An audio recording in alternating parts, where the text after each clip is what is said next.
আসসালামু আলাইকুম। আমি দুবাই প্রবাসী মোহাম্মদ মুশফিক সিয়াম। আমি যেখানে দাঁড়িয়ে আছে তার এই পাশে কত বড় কোম্পানি দেখেন, পিছনে কোম্পানি, এই যে আমার পাশে কোম্পানি, এই যে এই পাশেও কোম্পানিগুলো। এখন কোম্পানির ভিসার আপডেট কি, দুবাইয়ের ভিসার আপডেট কি, ভিসা কি ওপেন হয়েছে কি না, এই জিনিসটা আমার কাছে অনেকেই জানতে চায়। দেখেন, আমি সবসময় চেষ্টা করি ভিডিও এডিট করা থেকে সত্য তথ্যটা আপনাদের মাঝে তুলে ধরার জন্য। এই জন্য আমার ভিডিও এডিট হয় না, আমি সরাসরি কথা বলতে ভালোবাসি।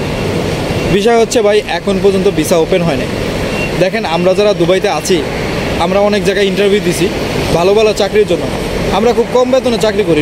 আপনারা জানেন যে যখন একটা মানুষ বিদেশে আসে তখন যে কোম্পানিতে আসে ওই কোম্পানিতে তার কাজ করতে হয়। কাজ করার পরে তখন এক্সপিরিয়েন্স হলে সে অন্য কোম্পানি যাইতে পারে। তো আমরা কিন্তু ইন্টারভিউ দিচ্ছি অন্য অন্য কোম্পানিতে যাওয়ার জন্য, আমাদের চাকরিও হয়েছে, কিন্তু আমরা যাইতে পারি না, কারণ ট্রান্সফার ভিসা ওপেন নাই। এক জায়গায় ক্যান্সেল করার পরে যে আরেক জায়গায় ভিসা লাগামো, ওইটা ওপেন নাই। কিভাবে যাবো বলেন?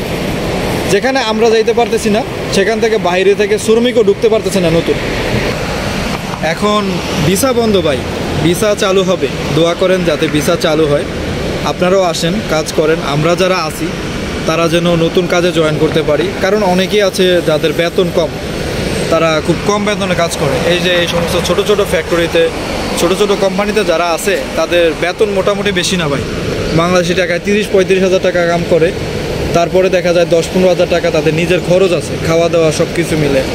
এখন চিন্তা করেন, বিদেশে আসার পরে যদি বাংলাদেশে 10-15 হাজার 20 হাজার টাকা পাঠায়, ওই বিদেশ করা থেকে না করা বেটার। দোয়া করেন যাতে দুবাইয়ের ভিসাগুলো ওপেন হয়।